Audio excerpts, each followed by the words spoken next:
Bismillahirrahmanirrahim. Assalamualaikum warahmatullahi wabarakatuh. Syukur Alhamdulillah kita bisa berjumpa kembali di channel Muhasabah Fiddin.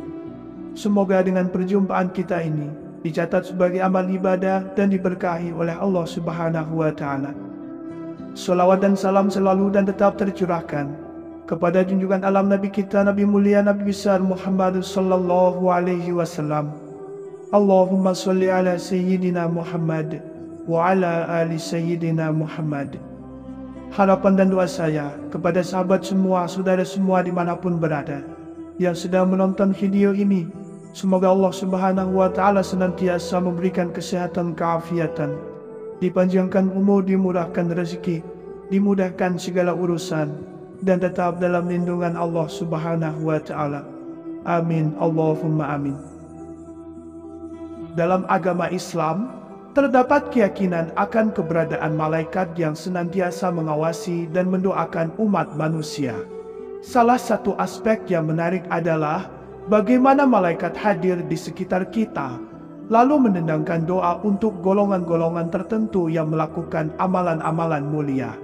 Setiap gerakan kebaikan yang kita lakukan, meski sekecil apapun, bisa menjadi pintu bagi malaikat untuk mendatangi kita dan mendoakan keselamatan serta keberkahan. Dalam tradisi dan spiritualitas Islam, terdapat 20 golongan orang yang didoakan malaikat saat mereka melakukan amalan-amalan tertentu. Pertama, orang yang bersedekah di pagi hari selalu diiringi oleh malaikat di dekatnya. Setiap pagi saat matahari masih mengintip di cakrawala, ketika ada seseorang yang murah hati memberikan sedekah, malaikat pun turun dan berdoa agar kekikiran musnah. Hal ini termasuk dalam hadis riwayat Abu Hurairah di mana Rasulullah bersabda, "Tidak sehari pun di mana pada pagi harinya seorang hamba ada padanya, melainkan 2 malaikat turun kepadanya. Salah satunya mengucapkan, 'Ya Allah, hancurkan harta orang yang kikir.' Dengan demikian, setiap orang yang berlaku dermawan pada waktu pagi memiliki keberkahan yang besar, sebab di saat itulah malaikat turun untuk mendoakannya." Kedua, seseorang yang sedang menuntut ilmu, ada malaikat di dekatnya. Tak hanya menjadi kewajiban, namun juga mendapatkan bonus didoakan malaikat, serta diampuni dosanya. Rasulullah bersabda, "Barang siapa yang menempuh jalan yang di jalan tersebut dia mencari ilmu, maka Allah akan membuat dirinya menempuh jalan di antara jalan-jalan menuju surga. Sesungguhnya para malaikat meletakkan sayap-sayapnya untuk para penuntut ilmu, karena suka dengan apa yang dia lakukan. Sesungguhnya seluruh makhluk di langit dan di bumi akan memohonkan ampunan kepada orang yang berilmu, termasuk ikan di tengah-tengah air." Dengan demikian, setiap individu yang berupaya meningkatkan pengetahuannya tidak hanya diberkahi dengan kebijaksanaan, tetapi juga didoakan oleh malaikat serta diampuni dosanya. Ketiga, orang yang bersolawat kepada Nabi, malaikat akan hadir di dekatnya. Bersolawat kepada Nabi tidak hanya menjadi tanda cinta dan penghormatan, tetapi juga merupakan undangan bagi doa dari malaikat. Rasulullah bersabda, "Siapa yang bersolawat kepada Rasulullah sekali saja, maka Allah dan malaikatnya akan bersolawat kepadanya sebanyak 7 kali, maka sedikitkan atau perbanyaklah seorang hamba dalam membacanya."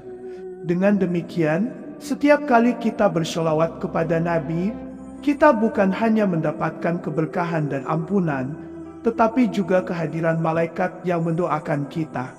Keempat, orang-orang yang makan sahur ketika hendak berpuasa, maka Allah dan para malaikat bersolawat kepadanya. Dari Ibnu Umar ia berkata, Rasulullah bersabda, "Sesungguhnya Allah dan para malaikatnya bersolawat bagi orang-orang yang makan sahur." Dengan demikian, setiap orang yang memperhatikan sunnah makan sahur sebelum berpuasa, tidak hanya mendapatkan manfaat fisik dari kekuatan tambahan untuk berpuasa, tetapi juga mendapatkan keberkahan dalam bentuk sholawat dari Allah dan para malaikat. Kelima, orang yang berpuasa ketika orang-orang makan di tempatnya.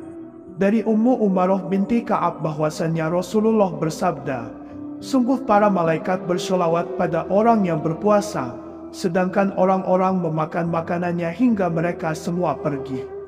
Para malaikat bersholawat kepada mereka, ia pun berkata, para malaikat memohonkan ampunan baginya, karena kesabarannya menahan lapar, terutama jika keinginan jiwanya sangat besar dan ia menahannya dengan kuat. Dengan demikian, tiap orang yang berpuasa dengan penuh kesabaran dan keteguhan hati, mendapatkan doa dan bersholawat dari para malaikat, serta mendapatkan ampunan Allah atas kesabarannya." Keenam, orang yang duduk menunggu waktu sholat. Orang yang duduk menunggu waktu sholat akan didoakan oleh malaikat dengan permohonan ampunan dan kasih sayang kepada Allah. Dari Abu Hurairah, sesungguhnya Rasulullah bersabda, "Tidaklah salah seorang di antara kalian duduk dalam rangka menunggu sholat, dalam keadaan sholat suci dari hadas, melainkan para malaikat akan mendoakannya. Ya Allah, ampunilah ia. Ya Allah, sayangilah ia." Dengan demikian, setiap orang yang bersiap untuk sholat, bahkan sebelum sholat itu dimulai, telah mendapat doa ampunan dan kasih sayang dari malaikat. Ketujuh, orang yang berada di shaf terdepan dalam sholat. Orang yang berada di shaf terdepan dalam sholat akan didoakan oleh malaikat, bahkan Rasulullah juga memohonkan ampunan bagi mereka. Dari Barra bin Azib, ia berkata bahwasannya Rasulullah bersabda, "Sungguh Allah dan para malaikatnya bersholawat kepada orang-orang yang berada di shaf pertama." Dengan demikian, posisi yang terdepan dalam sholat bukan hanya mendatangkan keberkahan, tetapi juga doa ampunan dari malaikat serta doa langsung dari Rasulullah. Kedelapan, orang yang berada di shaf sebelah kanan dalam sholat. Orang yang berada di shaf sebelah kanan dalam sholat akan mendapat doa dari para malaikat. Bahkan, para sahabat berebutan untuk berada di sebelah kanan Nabi saat sholat. Dari Aisyah, Rasulullah bersabda, "Sungguh Allah dan para malaikatnya bersholawat kepada orang-orang yang berada di shaf-shaf sebelah kanan." Imam Muslim juga meriwayatkan dari Al-Barra bin Azib, ia mengatakan, "Apabila kami mengerjakan sholat di belakang Rasulullah, kami sangat ingin berada di sebelah kanan beliau, di mana beliau akan menghadap kami dengan wajah beliau." Dengan demikian, posisi di sebelah kanan dalam sholat tidak hanya memberikan kehormatan, tetapi juga mendatangkan doa dan keberkahan dari malaikat serta mendapat perhatian langsung dari Rasulullah. Kesembilan, orang yang menyambung shaf. Orang yang menyambung shaf juga akan mendapatkan doa dari malaikat, karena mereka menjaga kesatuan dalam sholat. Dari Aisyah, Rasulullah bersabda, "Sungguh Allah dan para malaikatnya bersholawat kepada orang-orang yang menyambung barisan-barisan sholat." Dengan demikian, menyambung shaf dalam sholat tidak hanya merupakan tindakan menjaga kesatuan umat dalam ibadah, tetapi juga mendatangkan doa dan keberkahan dari malaikat. Kesepuluh, orang yang sholat subuh dan asyar secara berjamaah. Orang yang menjalankan sholat subuh dan asyar secara berjamaah juga akan mendapatkan doa dari malaikat yang saling bergantian. Malaikat yang menjaga mereka akan naik ke hadapan Allah dan melaporkan apa yang sedang dilakukannya. Dari Abu Hurairah bahwa Rasulullah bersabda, "Para malaikat malam dan malaikat siang silih berganti mendatangi kalian, dan mereka berkumpul saat sholat subuh dan asyar. Kemudian malaikat yang menjaga kalian naik ke atas, hingga Allah bertanya kepada mereka dan Allah lebih mengetahui keadaan mereka, dalam keadaan bagaimana kalian tinggalkan hamba-hambaku." Para malaikat menjawab, "Kami tinggalkan mereka dalam keadaan sedang mendirikan sholat. Begitu juga saat kami mendatangi mereka, mereka sedang mendirikan sholat." Dengan demikian, melaksanakan sholat subuh dan asyar secara berjamaah tidak hanya membawa keberkahan dan keberkahan, tetapi juga mendatangkan doa dan perlindungan dari malaikat yang saling bergantian. Ke-11, orang yang mengucapkan amin ketika imam selesai membaca Al-Fatihah. Setiap kali seseorang mengucapkan amin ketika imam selesai membaca Al-Fatihah, maka malaikat akan mendoakannya, karena malaikat dan imam juga mengucapkannya. Dari Abu Hurairah, Rasulullah bersabda, apabila imam solat membaca Ghairil Maghdubi alaihim waladhdallin, maka ucapkanlah oleh kalian, amin, karena para malaikat mengucapkan amin, dan imam juga mengucapkan amin. Karena siapapun yang ucapan aminnya itu bersamaan dengan ucapan aminnya malaikat, maka dosanya yang telah lalu diampuni. Dengan demikian, setiap kali kita mengucapkan amin bersamaan dengan imam dalam solat, kita tidak hanya mengikuti sunnah, tetapi juga mendapatkan doa dan ampunan dari malaikat serta imam. Ke-12, orang yang duduk di masjid setelah solat. Orang yang duduk di masjid setelah solat, maka malaikat akan memohon agar Allah mengampuninya dan menyayanginya. Imam Ahmad meriwayatkan dari Abu Hurairah bahwa Rasulullah bersabda, sesungguhnya apabila seorang hamba duduk di masjid setelah mengerjakan solat, maka para malaikat pun bersholawat baginya. Sholawat mereka baginya, ya Allah ampunilah ia, ya Allah sayangilah ia. Apabila ia duduk dalam rangka menunggu solat, maka para malaikat akan bersholawat baginya. Sholawat mereka baginya, ya Allah ampunilah ia, ya Allah sayangilah ia. Dengan demikian, setiap kali kita duduk di masjid, terutama setelah solat, kita akan didoakan oleh para malaikat untuk mendapatkan ampunan dan kasih sayang dari Allah. Ke-13, orang yang tidur dalam keadaan suci berwudu. Berwudu sebelum tidur, dan ketika mata kita telah tertutup dalam keheningan malam, malaikat-malaikat akan berbaris di sekitar tempat tidur, mengangkat doa-doa yang baik untuk kebaikan dan keselamatan. Dari Ibnu Abbas, Rasulullah bersabda, sucikanlah badan-badan kalian, dan semoga Allah mensucikan kalian. Karena tidak ada seorang hamba pun yang tidur di malam hari dalam keadaan suci, melainkan malaikat akan bersamanya dalam kainnya, dan tidak sesaat pun ia membalikan badannya, melainkan malaikat mengucapkan, ya Allah ampunilah hambamu ini, karena sesungguhnya ia tidur dalam keadaan suci. Dengan demikian, dengan menjaga kebersihan dan kesucian sebelum tidur, kita tidak hanya mendapatkan tidur yang nyaman, tetapi juga mendatangkan kebaikan dan perlindungan dari doa-doa malaikat. Ke-14, orang yang berniat untuk bangun sholat malam. Sebagaimana hadis dari Abu Darda, Rasulullah bersabda, orang yang mendatangi tempat tidurnya, sedangkan dia berniat untuk bangun sholat malam, lalu dia tertidur sampai pagi, niscaya ditulis untuknya apa yang dia niatkan, dan tidurnya itu adalah sedekah dari Rob kepadanya. Dengan demikian, setiap orang yang berniat untuk bangun sholat malam, namun tertidur sebelum melaksanakannya, akan mendapat kebaikan dan pahala sedekah dari Allah, sebagaimana yang disabdakan oleh Rasulullah. Ke-15, orang yang berdoa sebelum tidur, akan mendapatkan pahala dari Allah. Dari Al-Barra bin Azib, Rasulullah bersabda, apabila engkau hendak tidur, maka wudulah seperti wudu untuk sholat, kemudian berbaringlah di atas sisi kananmu. Lalu ucapkanlah doa sebelum tidur seperti yang diajarkan dalam sunnah. Apabila engkau mati pada malam hari itu, maka engkau mati dalam keadaan fitrah Islam, dan jika engkau bangun pagi telah mendapatkan pahala.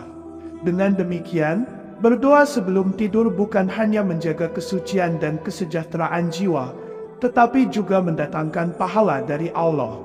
Ke-16, orang yang menjenguk orang sakit dan orang wafat akan didoakan oleh malaikat.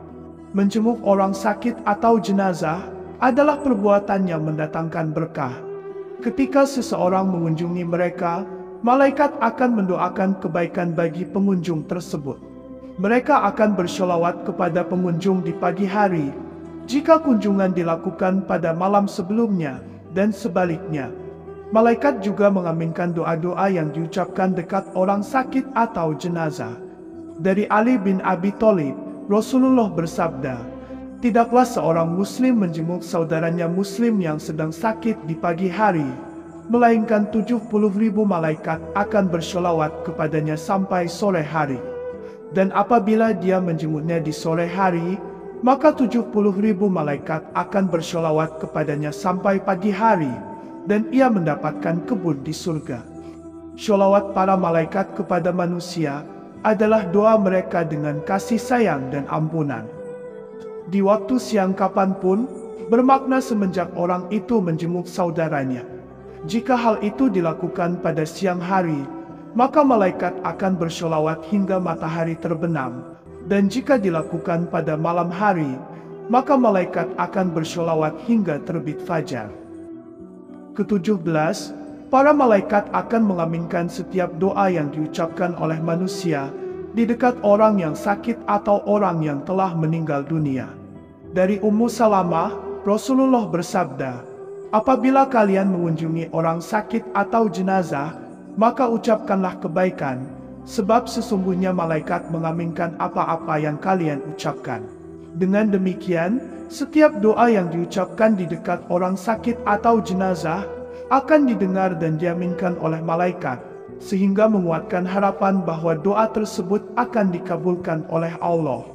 Ke-18, orang yang mendoakan saudaranya tanpa sepengetahuan orang yang didoakan akan diberkahi oleh malaikat, dan masih jarang sekali orang yang melakukan hal ini. Dari Sofwan, ia mengatakan, "Aku pergi ke negeri Syam dan mengunjungi Abu Darda di kediamannya, namun ia tidak berada di rumahnya. Hanya Ummu Darda yang ada." Ia berkata, "Apakah tahun ini engkau akan berangkat?" Dan aku menjawab, "Ya." Dia berkata, "Doakanlah kebaikan bagi kami, sebab Nabi Muhammad bersabda, doa orang muslim bagi saudaranya yang dilakukan tanpa sepengetahuan orang yang didoakan adalah doa yang mustajab dikabulkan. Di atas kepalanya ada malaikat yang menjadi wakil baginya. Setiap kali ia berdoa bagi saudaranya dengan satu kebaikan, maka malaikat tersebut mengucapkan, 'Amin ya Allah, kabulkanlah.'" Ibnu Abdillah berkata, "Aku pun pergi ke pasar dan menjumpai Abu Darda. Ia pun mengucapkan perkataan serupa, yaitu yang diriwayatkan dari Nabi Muhammad. Dengan demikian, setiap doa yang diucapkan tanpa sepengetahuan orang yang didoakan akan diberkahi oleh malaikat, dan hal ini merupakan amalan yang jarang dilakukan namun amat dianjurkan dalam agama Islam." Ke-19, orang yang mengajarkan kebaikan kepada orang lain, niscaya akan didoakan malaikat. Dari Abu Umamah Al-Bahili, ia mengatakan, disebutkan dua orang kepada Rasulullah, salah satunya adalah ahli dalam ibadah, sedangkan yang lainnya adalah seorang alim. Maka Rasulullah bersabda, keutamaan seorang alim, orang yang alim terhadap ilmu dengan melaksanakan segala kewajibannya, atas orang yang ahli ibadah, bagaikan keutamaanku atas seseorang yang paling rendah di antara kalian. Yang dimaksud dengan kebaikan adalah ilmu dan segala sesuatu yang menyelamatkan seseorang.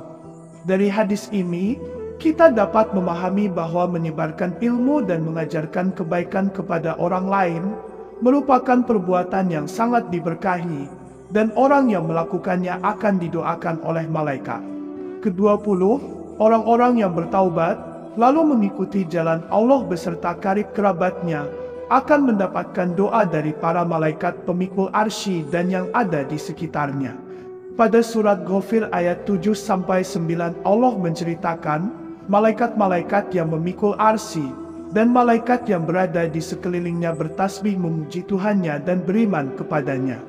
Mereka memintakan ampun bagi orang-orang yang beriman seraya mengucapkan, "Ya Tuhan kami, rahmat dan ilmu Engkau meliputi segala sesuatu, maka berilah ampunan kepada orang-orang yang bertaubat dan mengikuti jalan Engkau, dan peliharalah mereka dari siksaan neraka yang menyala-nyala.